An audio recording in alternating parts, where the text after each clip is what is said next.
There's more evidence of it here too, guys. This is the story of Ruth. Remember, we're the Gentile bride. That's what the picture is in the Bible. The story follows the traditional spring agricultural calendar of Israel, which typically lasts about 3 months.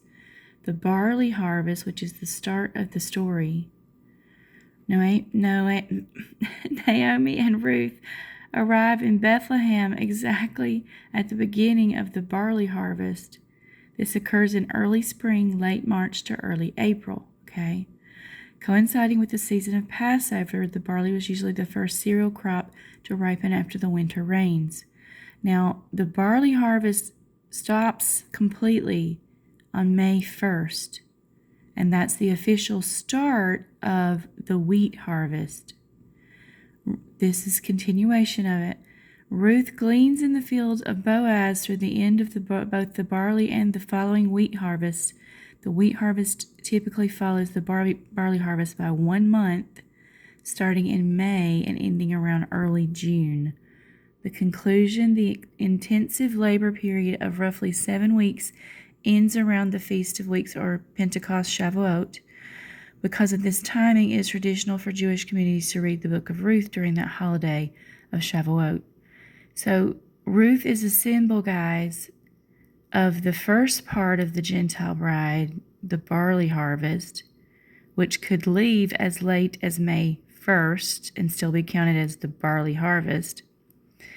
And also a secondary part, she's counting as the wheat harvest, which then goes through the tribulation, goes into the tribulation, because the barley harvest will be leaving on May 1st. This is concrete evidence based on the schedule of when things are harvested. And then somewhere in the beginning of the 6th seal, into the 5th seal, that's when the wheat's coming up. That's the timetable there in Revelation. So I think we can say we know at this point. He's confirmed this in a couple of different ways. Now this with Scripture as well, and the schedule and the numbers, and then there's Strong's confirmations on top of those numbers, what they mean. It's just so much right now that you would have to, again, have a lot more faith not to believe it. But listen, there was something to do with getting in the boat on 4:4 and 4:5. And that those people who did that, who honored that request that God made through Joshua to get in then, you will be rewarded for that faithfulness. The ones that are just now coming in at the May 1st, they're still going to get in, but they weren't as obedient and faithful as the ones that got in at first. So that's why it was very important to get your name on that scroll at the beginning of this barley harvest rather than at the end, okay? So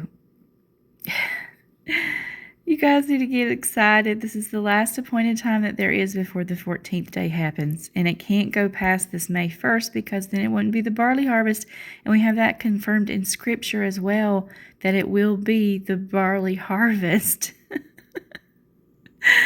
So here we go. We know May 1st. That's the day.